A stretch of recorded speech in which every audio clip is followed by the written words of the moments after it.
Hello there. It's been a while. I'm probably messing something up. Let's see. It's my first time streaming in quite a bit. It says my connection is marginal. Well, that's not good. Am I uploading anything? Hope everyone's having a great day. My name is Jonathan Little. It's been quite a while since I have had an episode of A Little Coffee. A little brain fuel, actually. We have a little brain fuel with us here.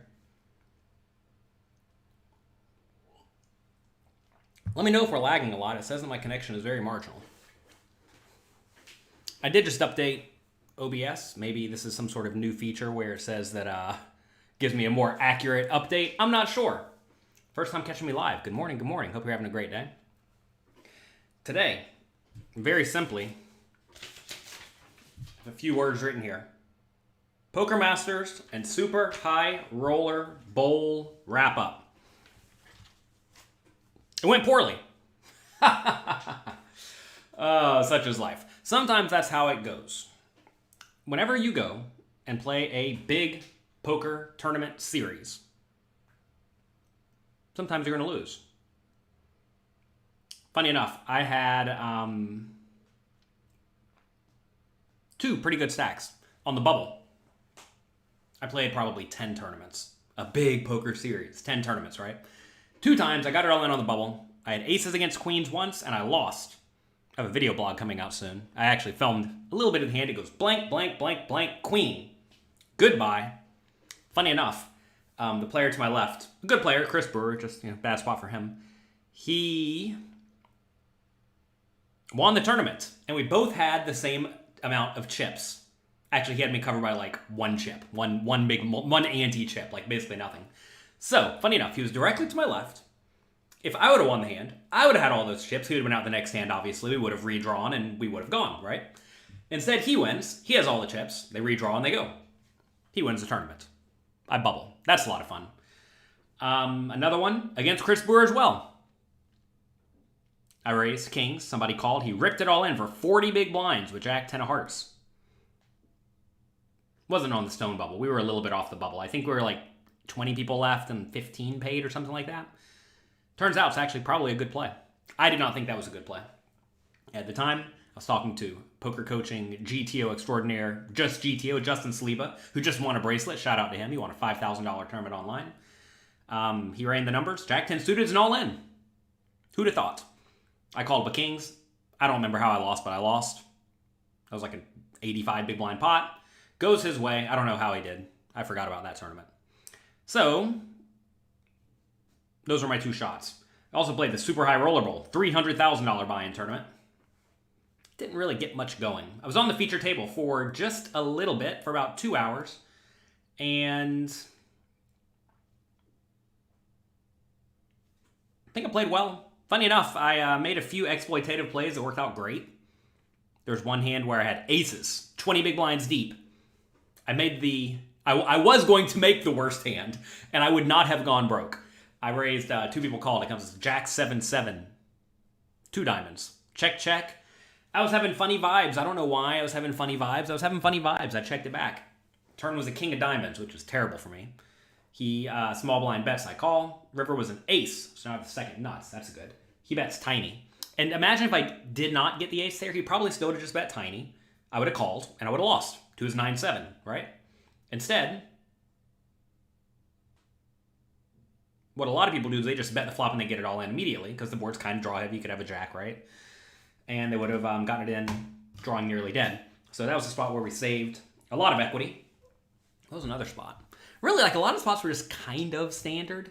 There's one where I had top pair, opponent river straight, did not pay.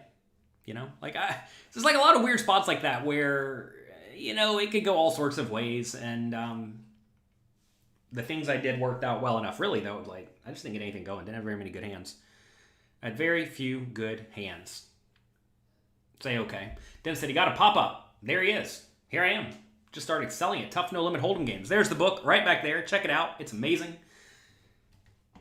One of the best high-level, non-linear poker books. If you want like a linear guide, how to get good at poker. It's that book over there, Secrets of Professional Tournament Poker. But this is more of a collection of topics by a bunch of the best players in the game, so check it out. Is my chat program not working? No one said anything to me in a whole minute.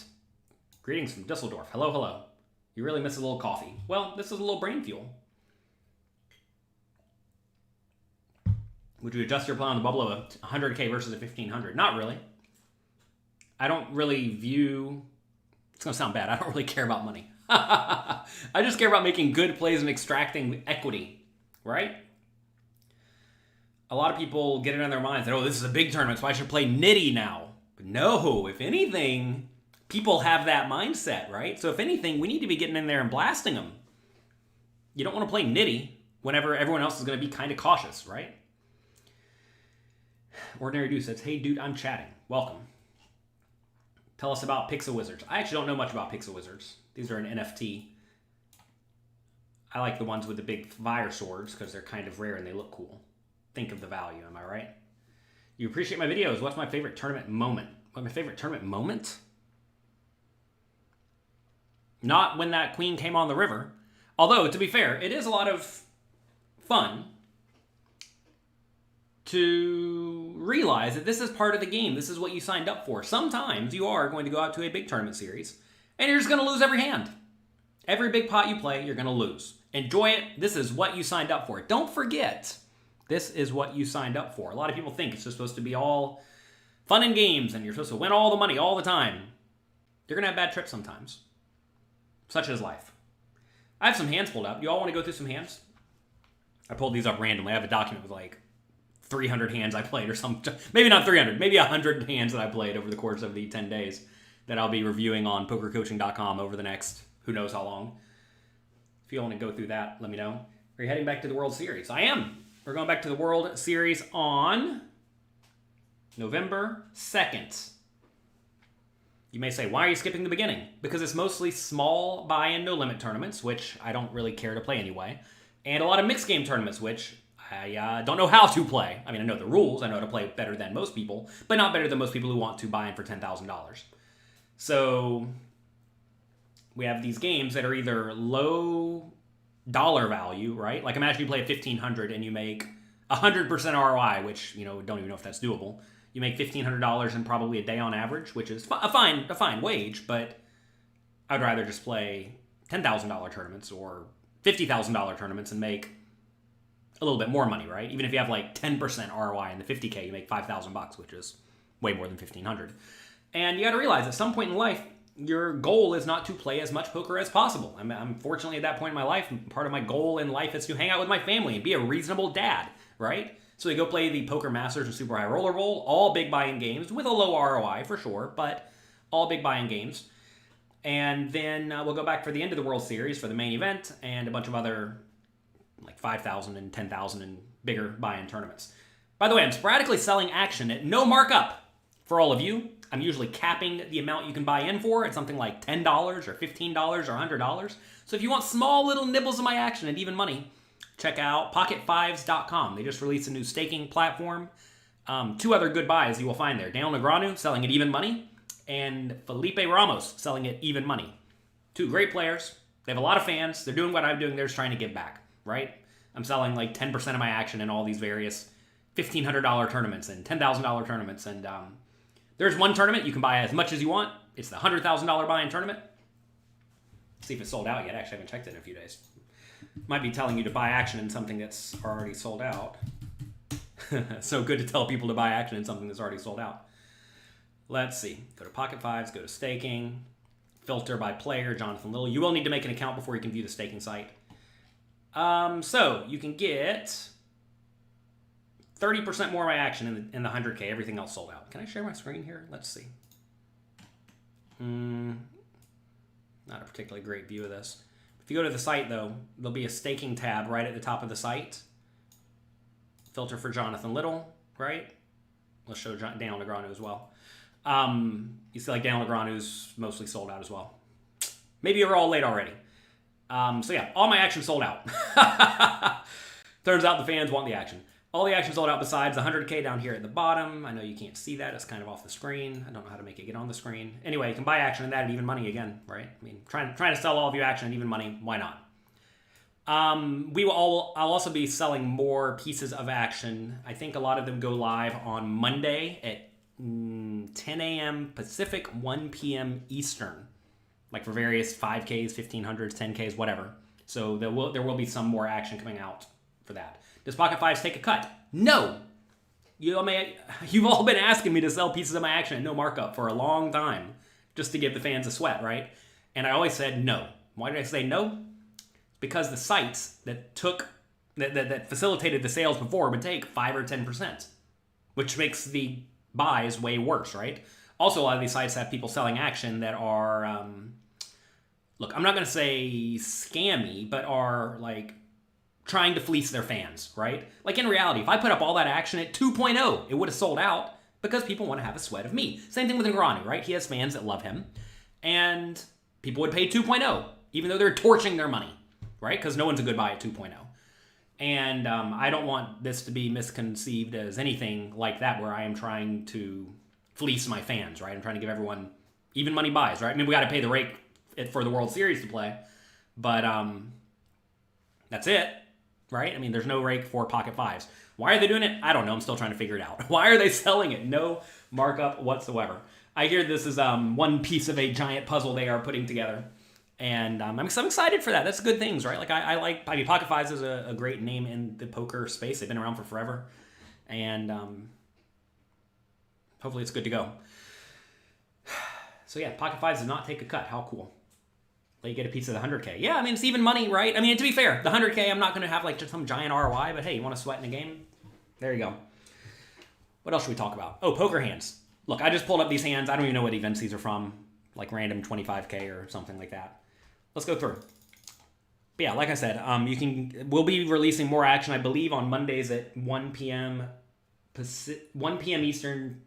No, what am I saying? 1 p.m. Eastern, 10 a.m. Pacific on Mondays. That's today, right?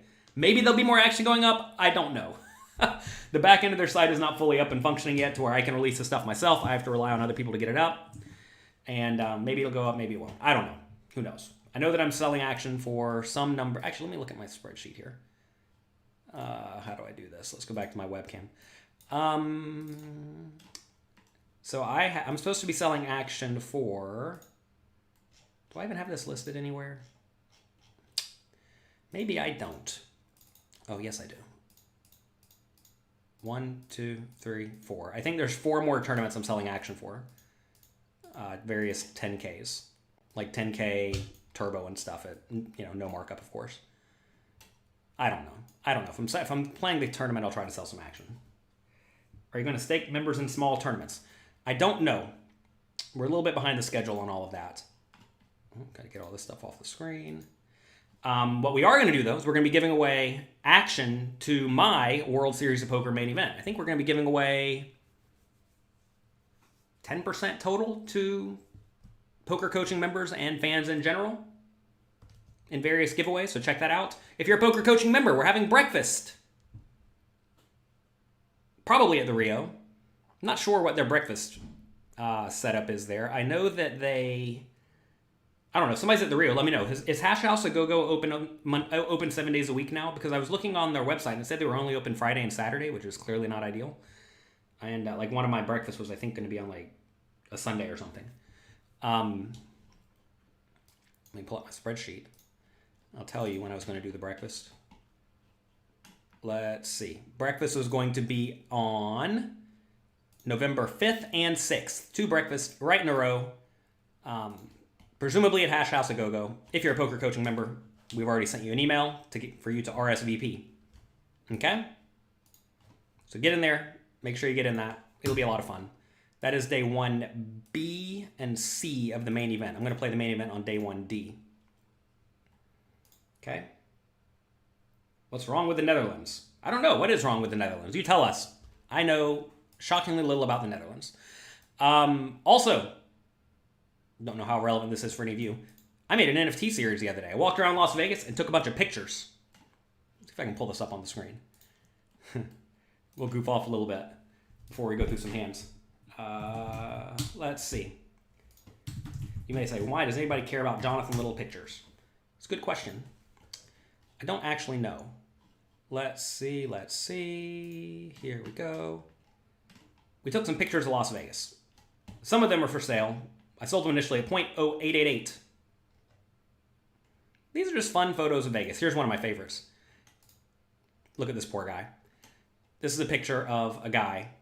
This is not the full picture. It's not full screen. This is a picture of a guy who is sweating it out, praying this guy is safe, but we all know he's out. One way or the other. Fun stuff, right? These come with various bonuses, but some other fun ones. Want me to tell you all a secret? I think if you buy this piece, you get a private coaching session with me. Just included. Various bonuses hidden in the unlockable content. Lots of we'll call it trippy stuff. Here's a fun one. Yeah. Anyway, fun imagery, right? Also, we're having a party for all the people who hold one of these. We're having a party. I'm having a party. I'm having a meetup in downtown Las Vegas on November 13th. I'm going to buy everybody dinner. We'll go out. We'll take a look at where all these photos were taken. It'll be a good time. It'll be a good time. So anyway, that's that as well. You can find that on OpenSea. Search The Real Las Vegas. Not the word colon, but colon symbol. It'll come right up. That's a lot of fun. We're going to have a party for people who have those on November 13th. What else is happening? A lot of stuff is happening. Having a company retreat for my employees. November 4th to 6th. That'll be a lot of fun. We'll continue working hard to make poker coaching the best site it can possibly be. I've been gone a lot recently. Went on a trip with my family for about a month.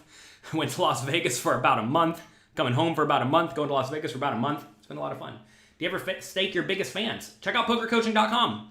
We have a staking section there where we stake members who show good effort. If you work hard, take a lot of quizzes, get good scores, attend the webinars, etc., you're going to be pretty live to get some backing from pokercoaching.com. So yes. All right, let's take a look at some hands. This is from a various high roller tournament in the Poker Masters. Minimum raise. Call. We're playing super deep stacked. 7-6 suited. King 7-7. Do we lead out right here? Nah. Whenever you're deep stacked, you really don't want to be leading in general. So you check. Hope to check raise. I would check raise. I would play for all the money. You think we're going to have some realization issues here. I mean, when you're out of position, you always have realization issues, but you're sure not folding 7-6 suited. I would call 7-6 offsuit.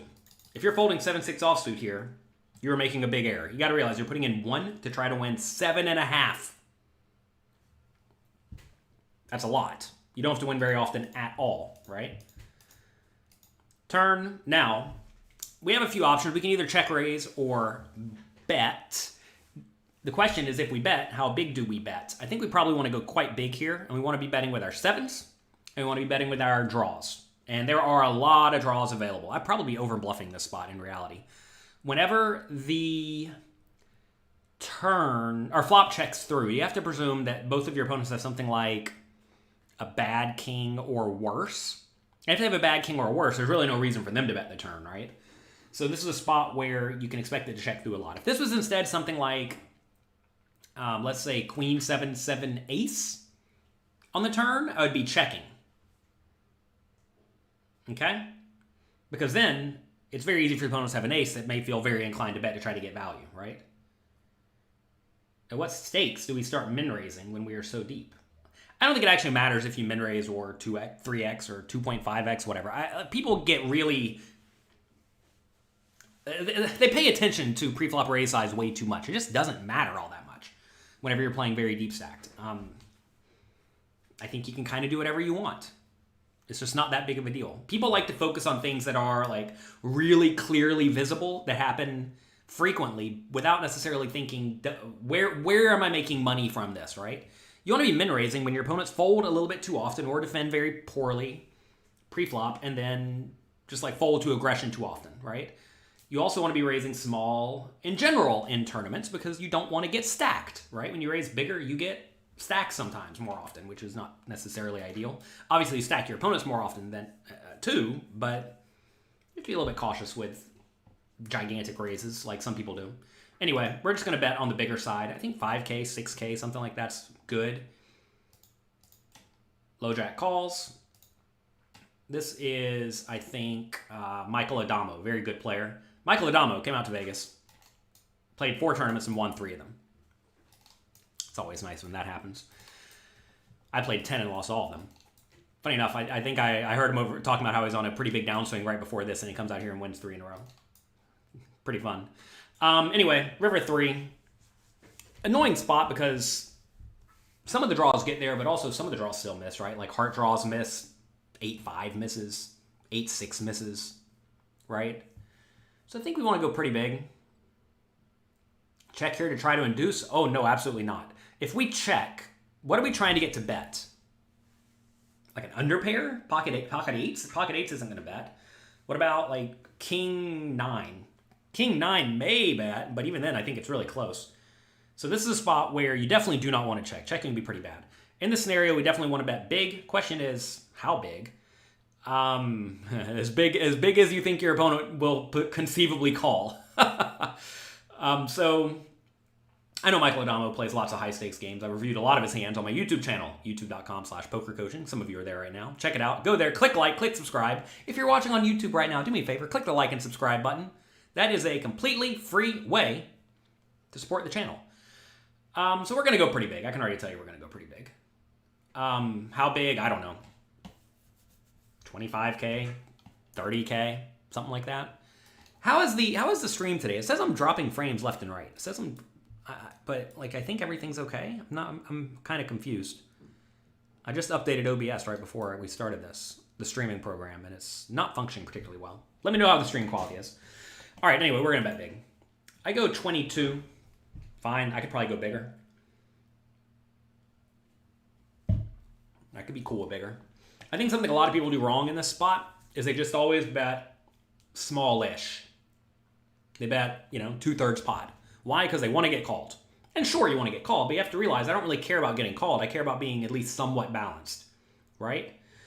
And I have a lot of bluffs in this scenario, right? I mean, look, just logically, you want to ask in these scenarios, do I have a lot of busted draws? And the answer is obviously yes. We have a lot of flush draws, right? A whole lot, because I called almost all of them pre-flop. And we have even 8-6 for sure. 8-5 offsuit? Yeah, probably. So this is a spot where we want to go pretty big. Can he have pocket 4s or 3s? Sure. We could be beat. Definitely could be beat. A lot of people are deathly afraid of being beat. But that's okay. Sometimes they're going to lose. Funny enough, here, I think if I bet and he jams, I have an easy call.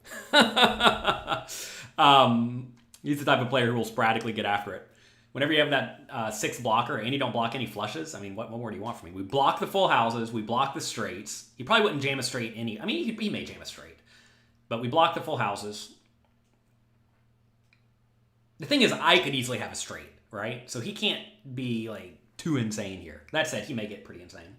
How do you choose which bluffs to follow through when you don't want to use flush draws? Well, we very clearly have 8-6 and 8-5, right? Offsuits.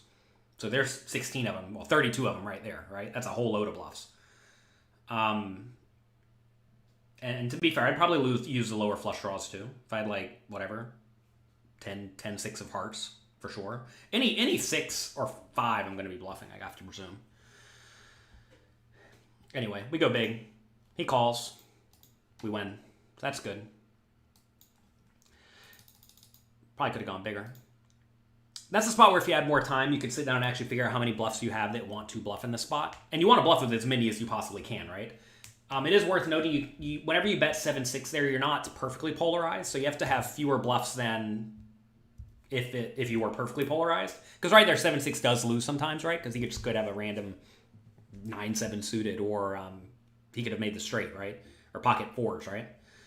So that's a spot where you have to be a little bit value heavy compared to if you were perfectly polarized. Because even though 7-6 is very strong, it's not in the nuts. If you had plenty of time away from the table, you could work it out. But you don't have all this time at the table to figure out how much to actually bet, right? So You got to guess. The answer is big. How do we know it's big? Because we studied away from the table. How big? I don't know. I haven't actually went through the spot, but we know it's going to be on the big side because we studied a lot away from the table. All right, how do you buy my books? Go to dnbpoker.com. They're all there. Or go to Amazon. Search Jonathan Little. They're all there.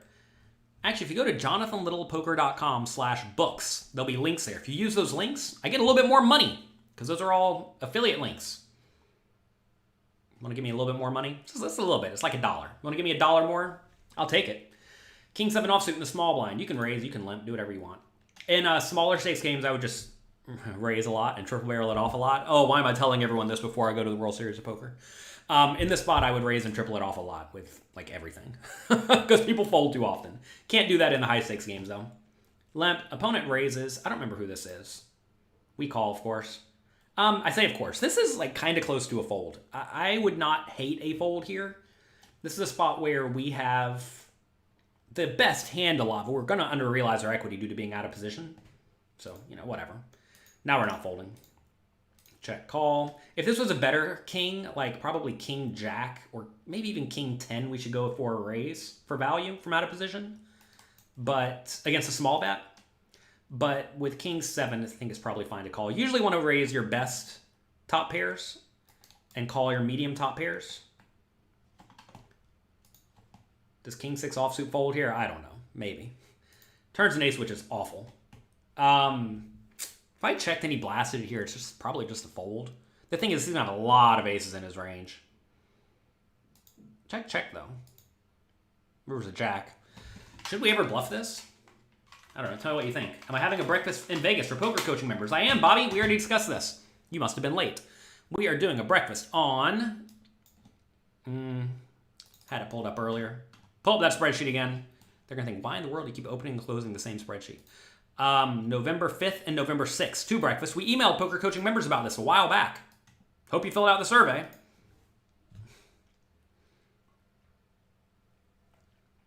It's not, I don't think they're filled up yet. Also, get in the Discord. We discuss this frequently. It's in the community tab on pokercoaching.com. What are we trying to get him to fold? We're trying to get him to fold an ace, right? We're trying to get him to fold 2 pair. Oh, gosh. We want him to have an ace, right? That we're trying to get him off of. So, are other cards relevant at all? Not really. The question is, like, what bluffs do we want to have here? Well, I think we definitely want to have a hand with a diamond, right? That makes a lot of sense.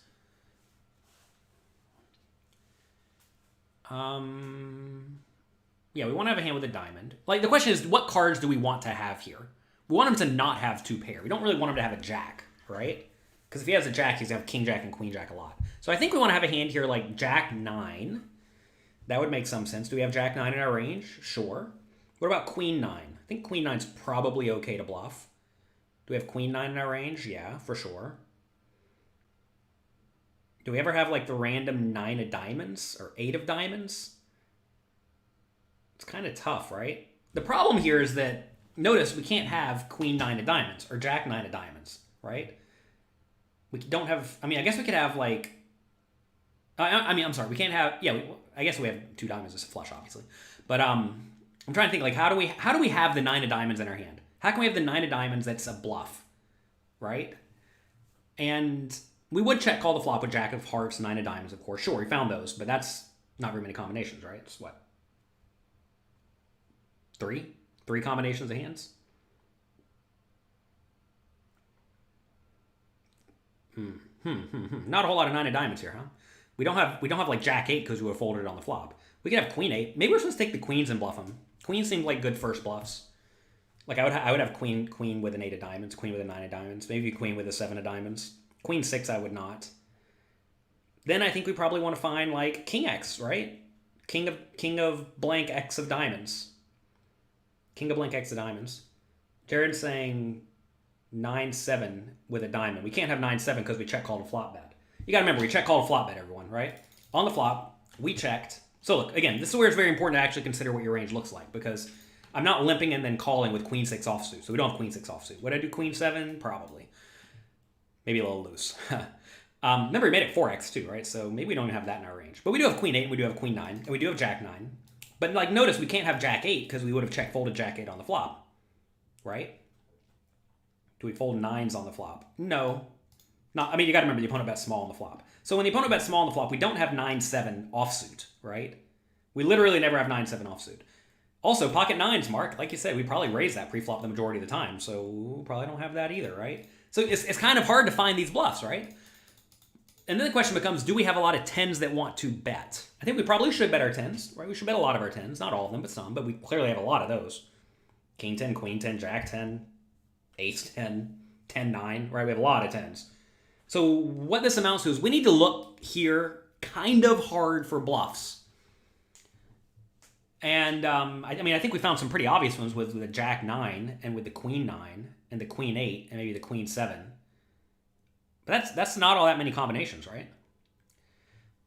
What about low pocket pairs? Well, I'd raise a lot of them pre-flop. If I did limp and call, well, let's say pocket 6s, then yeah, I'd probably bluff pocket 6s with a diamond. Seems like a pretty obvious one, right? But again, like we're jumping through some hoops to even find those in our range to begin with. Tough spot, right? What about 4-3? 4-3 of hearts.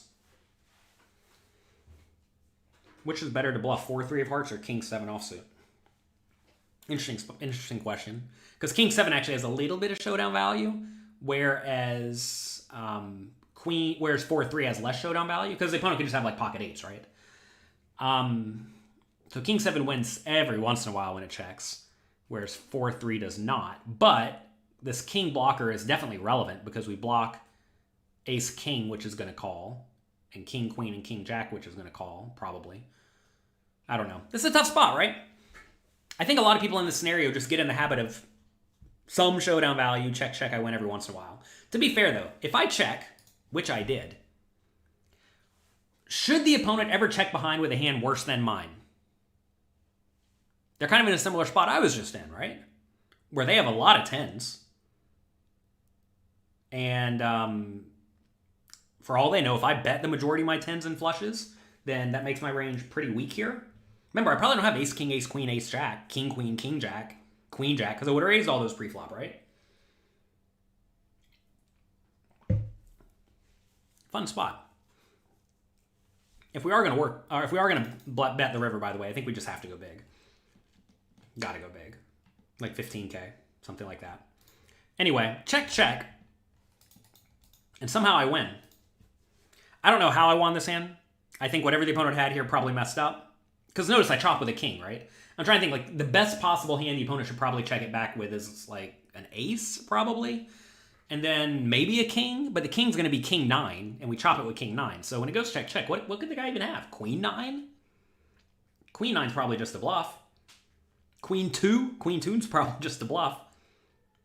So I don't know what the opponent was doing here. This was definitely an error.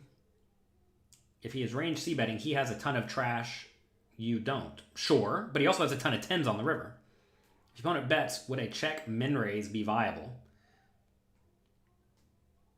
No. When you check min-raise here, I can guarantee you want to have a diamond. Definitely want to have a diamond when you check min-raise as a bluff. And the problem is when the opponent bets the river, he's going to be very polarized, right? I mean, I would almost say calling's better than min-raising. Because whenever you call, like, think about it. Whenever I check the river and he bets, he's going to have either something like a queen or worse, which I actually beat, or he's going to have a set or better, straight or better. He's not going to fold a straight to a min-raise. I can guarantee you that. So he's never folding a straight, which should be the majority of his betting range. So I think check min-raising makes no sense with this hand, right? Check min-raising would make a lot of sense with, like, I don't even know, find a hand. 6-5 of spades, maybe? If I somehow had 6-5 of spades. That said, I would just check fold this hand. A lot of 10x are barreling. Maybe, I don't know. See, this is the tough thing. It's hard to necessarily know how the opponent is going to play with various parts of their range in this scenario. Like, do you think like queen 10's betting the turn? I wouldn't. You think king 10's betting the turn? I wouldn't. Jack 10 would bet, sure. Sometimes he's going to get tricky. 10-8? You think 10-8's going to bet the turn every time? Like, no. He didn't bet the river in a spot where he clearly should have bluffed. Someone said he could have had 9s to 4s. 9s to 4s should just bluff the river, for sure. I gotta presume, right? Because, like, he never wins, right? In this scenario, he literally never wins. So anyway, weird spot where I think the opponent let me have the pot. This kind of thing actually happens a lot in the smaller stakes games, where you can just check the river and your opponent checks it back and you win. This does not happen so often in the high stakes games. In the high stakes games, you can be very sure if it goes check, check, you lose the vast majority of the time. And if you face a bet, well, now you're in this polarized, junky bluff catching spot. Could he have ace 9? No, because I lose to ace 9. It went check, check, and I won the hand. These kind of gifts don't happen nearly as often in the high stakes games, which is why you don't have nearly as big of a win rate in the high stakes games as you do in the small stakes games. I was reviewing a student's hand histories the other day, and he must have got gifted like 4 or 5 stacks, where his opponents either didn't stack him in an obvious spot, or he stacked them in a spot where they should not have gotten stacked. And like all these hands just don't happen in high stakes games. They just don't happen because your opponents don't blunder. But I mean, this is something a lot of small stakes players struggle with as they move up. They're like, man, why am I not winning as much? I used to win a ton at the small stakes games. Now I'm only winning a little bit at the high stakes games. Why? Because your opponents aren't screwing up so bad. If they don't screw up so bad, you don't win as much money. Simple as that. Pocket kings, raise, 3-bet. Should we just fold and get out of the way? Hope you're all enjoying today's show. Thank you all for being here. I appreciate it. I know it's been a while since I streamed. Do I have anything else coming up? I think we have, well, this week on Friday, for poker coaching members, I'm going to be reviewing hands with Jonathan Jaffe, poker coaching coach. Just final table of 25K at the World Series of Poker. I think he took, what, 4th, 3rd, something like that. Congrats to him. Also, congrats to Max Tave, one of our poker coaching members, who took, I think, 4th place in the reunion, which had a bazillion players. Congrats to him. I think he got 250K or so. Good job, good work. What's that, 500 buy-ins? Nice score. Anyway, I have a hand history review with Jonathan Jaffe for poker coaching premium members on Friday, 4 p.m. Eastern time. We're going to be going through hands that we played together at the Poker Masters. All right. Anyway, easy re-raise. We're just getting our money in here. 3 better calls. Opponent checks flop. We're going to bet tiny, right? I think this is a spot we can go really small, like 8 if we felt inclined. Something a lot of people do wrong in this spot is they just blast it, thinking, oh, I want to get my money in, let's pile it in. The thing is that unless the opponent has a good pair, they're just always going to fold. And you don't really care if your opponent sticks around with some nonsense. You want your opponent sticking around with Queen Jack of Spades here. Like, that's A-okay. I go 13. I could probably even do like 7. Something I've been learning, studying with just GTO, Justin Sleva, is that in spots like this, you want to bet like really small. I think you want to bet really small. I could be wrong about this because this is a 4-bet pot. I'm not exactly sure what you're supposed to do in 4-bet pots. Maybe you are just supposed to bet a little bit bigger because your opponent has like no 8s. This is probably fine. And small stakes, it's fine to blast. Well, you don't want to blast because you want to get called by ace-king. You want to get called by Queen Jack of Spades. If you bet, imagine you bet 30K here. You think Queen Jack of Spades is calling? Like, no, Queen Jack of Spades isn't calling. It's going to fold. I gotta presume it's going to fold. You think they're calling with Queen High out of position with almost all their money in the pot? Probably not. The goal here is not to just only get it in against pairs, right? You got to realize he's going to have a whole lot of unpaired hands in this scenario. And if he has a pair, you're going to stack him anyway. So you don't really care about the pairs because you're going to win a big pot off of those. You really care about the nonsense in the opponent's range, right? So how do you get value from the nonsense, like ace high? Opponent has a lot of queens to 9s and ace king and ace queen. Yeah. So how do we stack the ace king and the ace queen? The answer is not bet 30K because they're just going to fold. If they have half of a brain, they're going to fold ace king and ace queen here. It's unfortunate. It's not a great spot, but like, what are you going to do? He blocks my bluffs. The bluffs are going to be ace x suited, right? Like ace 10 suited, ace jack suited, whatever. So anyway, gotta go small here. I maybe should even have gone a little bit smaller.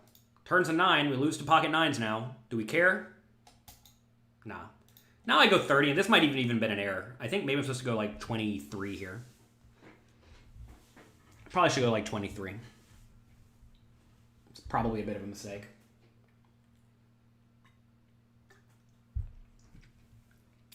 Spilling my brain fuel all over me. All right. Should have gone smaller. A lot of people think in this spot, oh, I just want to get my money in. I'm scared of getting outdrawn. I should just go all in. The problem is if you go all in, you may even start folding out like jacks, right? Which is exactly what we're trying to get called by. So be careful with that. Good players will find big folds when you are in scenarios like this. Michael says, great stream. Well, thank you for being here. I'm glad you enjoy it. If you like this stream, click like, click subscribe. If you like my work, check out pokercoaching.com/fall. We are having a giant sale on pokercoaching.com if you want to get a 3-month membership. Check it out. Get in there. If he jammed over your large bet, would you fold? To be fair, I bet 40% pot. It is a nasty spot if he jams me. He really shouldn't be jamming me all that often there if you think about it, though, because my range is like aces and kings and some bluffs. So if I have aces and kings, he really doesn't want to be jamming all that often. And if I have, my bluffs, he's probably in good shape against in general. So I'm not going to get jammed on all that often. Is it ever worth checking back the flop? I don't think you're supposed to check flop ever on that board, I have to presume. On 8-8-6 and a 4-bet pot, you're probably supposed to bet everything. Because you have such a gigantic range advantage, right? And effective nut advantage. If you have range and nut advantage, you're just betting something every time. Try to induce bluffs. So Jacob, you got to realize this is a spot where against good players, you're just straight up playing your range. You're not playing your pocket kings. You're playing your range, right? When I have my ace-queen offsuit or ace-jack suited there, I want the opponent to fold by the river, right? And I'm not trying to think, how do I get full value from my kings? Because if you start like checking back kings and only betting with ace-king and ace-queen, well, now all of a sudden you're just super easy to play against, right? So you always want to consider, how am I balanced against good players? And, I think this is a $25,000 tournament or $50,000 buy-in tournament. Everyone's pretty good. So you're more so thinking, how do I play in a balanced manner, as opposed to how do I like maximally exploit my opponent who you probably can't exploit to begin with. And small stakes games, though, maybe, right? If you think your opponent is going to be so oblivious to the fact that you should always bet the 8-8-6 board, when it goes check, what are they going to think? If your opponent is just oblivious about range analysis, do you think they're really going to think you have nothing when it goes check on 8-8-6? I mean, maybe they will. Some players out there will definitely see a check back on the flop and think, okay, that's weak, I bet. End of thought process. If they're that bad, then sure, right? Check it back every time, because then they're just going to blast it off with all their nonsense. But good players are not going to think that. They're going to think, if anything, okay, check on the flop means he has a very strong marginal made hand, like, I don't even know, pocket queens, maybe? Maybe ace-king, maybe? Tough to know, right? But quite often, alarm bells are just going to go off in their head, because why in the world would I want to give them a free card? I'm giving them a free card because I don't really care about their range, right? My range is so nuts to where I don't care about giving them a free card. So in general, there are some spots you just want to bet essentially every time, and very often in 3-bet and 4-bet pots, the re-raiser pre-flop is going to be betting very frequently when the opponent does not have very many of the effective nut hands. And like right there, I got to presume the opponent has almost no eights, right? So given he has almost no eights, whoever has the most aces and kings in the range has the nut advantage, and that's clearly me, right? Because I 4-bet. All right, we raise, opponent calls, queen 5-2. Check, 7K. 22, bump it up. Trying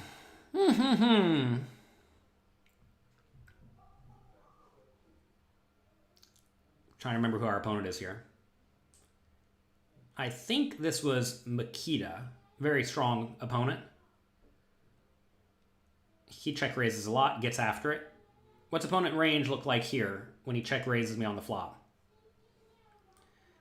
Seems like a flush draw. So this is where it's Rick. Yo?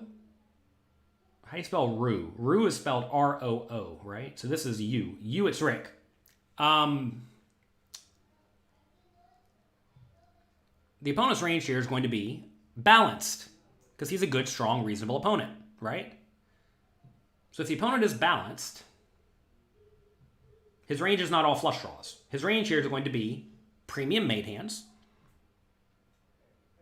draws that are usually high equity, and draws that are usually low equity. So high equity draws are going to be strong flush draws, 4-3 of clubs, ace X of clubs, king X of clubs, stuff like that. Low equity draws are going to be stuff like 6-3, 6-4, 7-6 of diamonds. And then nut hands are going to be like queen, jack, and better. Right?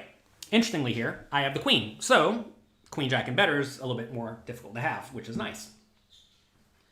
So that's how you want to be thinking about these spots against good players. Realize I'm not thinking he has a flush draw, and then you go from there.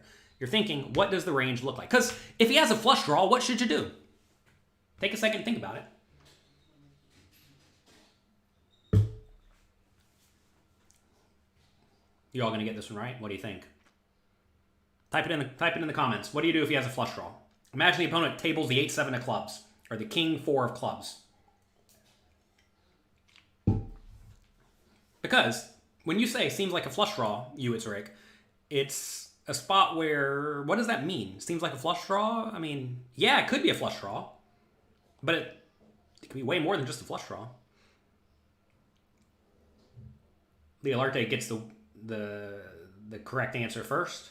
Rip it all in. If you know he has a flush draw, go all in, because then he has to fold out a lot of equity. You don't want to call, because then you let him see if he gets there. You want to just rip it in. But what if he has pocket fives? What do you want to do? You certainly don't want to rip it in. You want to fold. So you're in this spot where you don't know what the opponent has. Seems like he doesn't want a call with a monster. Seems like he doesn't want a call with a monster. I don't know what that means. In this scenario, I can guarantee he's going to be very polarized to good made hands and better, probably queen, jack, and better if I had to guess. High equity draws and low equity draws. Period. Right? That's the end of this, right? So if he has the nuts, what do I want to do? Well, I don't want to re-raise. I want to keep the pot manageable. If he has a low equity draw, I kind of want to keep him in, right? Because he has 4 outs to take him. And if he has the super nuts, well, now I don't want to get it in, right? This is a very clear bluff catching scenario now. So call. Call and go from there. How do we know if it's a 5 or a flush draw? You don't. That's the thing. You don't understand. You don't know what the opponent has. You have to give the opponent a range, right? That said, we do have the queen in our hand, so we block queen 5 and queen 2 and king queen and ace queen and queen jack. We block all those, so that's good. That's going to make him way more weighted towards draws, but he can still just have the nuts. Okay? There's also some hands like 5-4 in there. Probably more hands like king 2 or ace 2 or 3-2 suited, if I had to guess, than a 5. Usually you don't want to check raise middle pair. Like check raising bottom pair as a bluff is sometimes okay, but 5s usually are not raising. If we know he has a flush draw, shouldn't we call? No, we should shove and let it make him fold all of his equity. Turns to 6 of clubs. He checks. Weird spot. Is the type of player who will check a flush sometimes. He's going to be well balanced. I'm sure he's going to check some flushes here. Again, I know most people say he checked, therefore he can't have a flush. But no. This is like literally one of the best poker players in the world we're playing against here, right? We're playing against one of the literal best poker players in the world. He's always going to have a protected checking range. What else would he want to check? I can think of some pretty obvious hands he'd like to check here. You have to realize that, Diogo, that whenever he has a flush draw, we should not call, because if we shove, we win the pot. If we call, we lose the pot 20, 25, 30, 40% of the time, depending on how it gets played. You'd rather just win the whole pot immediately, and you don't know he's going to keep bluffing. Kwan's got it right. 6-4 and 6-3. Pretty clear checking hands, I think. He could also have like queen jack here. Queen jack would probably want to check. Whenever you check raise the flop with top pair in this spot and the turn is really bad for you, then you often want to check if you have a hand like queen jack or king queen here. So I think he's going to have a lot of king queen, a lot of queen jack, a lot of 6-4, and a lot of 6-3. How do we do against that range? Well, we lose half of it and we beat half of it, right? He's also going to have some just random give-ups. I don't even know with what. King jack of diamonds, maybe? King jack of diamonds, king 10 of diamonds. That would make a lot of sense. Just got a god-awful turn, give up, fine. Seems just like an easy check back to me. I could be convinced this is a spot to bet small from a GTO point of view because I actually have lots of nuts in my range. Whenever you have a lot of nuts in your range, you often just want to bump up the pot a little bit. Like right here, I have all the nut flushes, right, and all the king high flushes. So I have a lot of flushes here. So whenever your betting range is well protected, this might be a spot to bet frequently, but I gotta presume if there's ever a checking hand, it's going to be a hand like this. So seems like a spot where we're just going to let it go check, check, and try to win at the showdown. Ace on the river.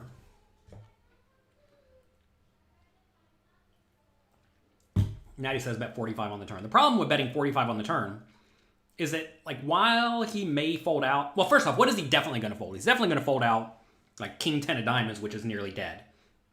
Which is bad for me, because I don't really care if he has king 10 of diamonds. What is he going to call with? He's going to call with all the better queens. I'm not trying to bluff him off the king queen. And he's going to call with flushes, of course. And call with straights. He's going to call with two pairs. He may randomly have like 6-5 here. I don't think it's likely, but he could. He could have 6-2. Wouldn't put it past him. I don't really love a bet. If we're going to bet here, I think we probably just want to be betting small in general. You want to drag the pot. Well, a great way to drag the pot is to just go all in. If you go all in, he's going to fold almost everything. He might even fold king queen here if you shove all in. Winning the pot is not the goal in poker. Winning the most equity possible is the goal in poker. If you want to win the pot, the easiest way to do that is to just go all in every hand. You're going to win almost every pot you play. Think about it, right? Folds to you, under the gun +1, jam all in for 40 big blinds. They're going to fold almost every time. Not always, but almost every time. So anyway, winning the pot is not the goal. Winning equity is the goal. And you got to realize also, like, say he does have, let's say 3-2. He may decide to bluff the river, which I can then gobble up and call. Say he has king 10 of diamonds. Check, check, turn. I call the river. I win the pot, right? River's an ace, which is pretty bad. If he blasted here, it'd be a really weird spot because I have a lot of ace X in this scenario, I think. Especially with diamonds, right? You want an enema and get mad about your play. Yeah. Enemas may make you get mad about your play. Yeah, if you want to get mad about your play, go all in every hand, right? People hate it when you go all in every hand. They hate it when you go all in every hand. Until they don't, and when you're out. Ace is a horrible card for me. It's a horrible card for my hand. Is it actually a horrible card for my range? I don't think so. I think it's like fine, right? I definitely have ace queen. I definitely have pocket aces, right? He probably isn't check raising the flop with that many aces. I mean, I definitely have ace 4 and ace 3, right? So, like, I have a lot of aces here. I have ace 5, I have ace 2. I have a lot of aces. I think this is a really good card for my range. He's probably not check raising like ace 5 all that often. He may have ace 2. He probably three bets ace queen pre-flop, right? So it's like, this card does not hit him very well at all. If he did have an ace, it was probably ace X of clubs, which already had me on the turn anyway. So if he bets this river, I think it's actually really close to a call. I'm not going to say it's a call, but I think it's actually really reasonable. If you know your opponent over bluffs, I think it's actually really close to a call. I would have called here if he bet. He checks zone, makes life easy. So clearly check, check. I don't think there's any point in bluffing here. King, queen's not going to fold still. Flushes are not going to fold. Good players, by the way, will check raise you appropriately. You give him like 6-4 with the 4 of clubs. You're about to get check raised. You give him king 2 with the king of clubs. You're about to get check raised. So yeah, this is a spot where I think we just got to let go check, check, and win. 6-3, you all nailed it. Interestingly enough, I know Michael Adamo is not Mikita Badzikowski, but they play kind of similarly. There's a big spot where on the 300K, Michael Adamo was on the river. He checked like middle pair. His opponent bet, and Adamo checked shoved all in for like 5x pot with the middle pair as a bluff, and it worked. I would not put it past Mikita here. Checking, thinking when it goes check, check, he wins every once in a while. Like when I have king 10 of diamonds or something. And if he checks and I bet, he may just rip it in on me, which would be so gross. Imagine you bet here with like ace king. Let's say I did have ace king with a club, right? And then I bet small or medium, any amount, like 40K, 50K, whatever, and he rips it in. Oh my God, that'd be terrible. All right, I have to go. Hope you all enjoyed this show. If you did, click like, click subscribe. If you want more from me, check out pokercoaching.com/fall. Mark says, thank you so much for bringing this content to you poker learners. Well, you're very, very welcome. I appreciate all of you being here. If you all were not here, I would not be here either. I'd be doing something else probably. But I'm glad we're all here working together, learning together, and improving our poker skills together. Good luck in your games. Have a great, great day. Have a great week. Make the most of it. There'll be only 1 week of October 11th, 2021. Make the most of it. Good luck. Have fun. And I'll talk to all of you next time.